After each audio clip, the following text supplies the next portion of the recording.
This is Sourav, একটা গতিময় বলার, গতির দানব, অত্যন্ত ক্ষিপ্রতার সাথে বল করে থাকেন।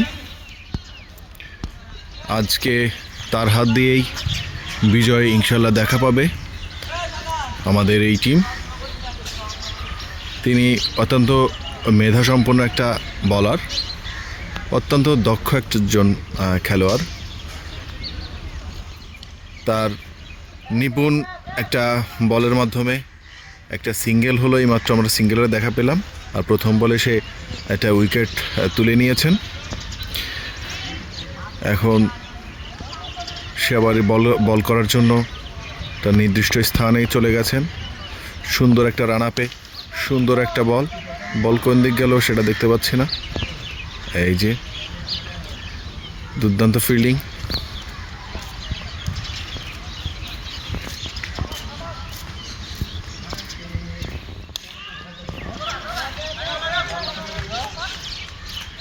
কোথায় গেল?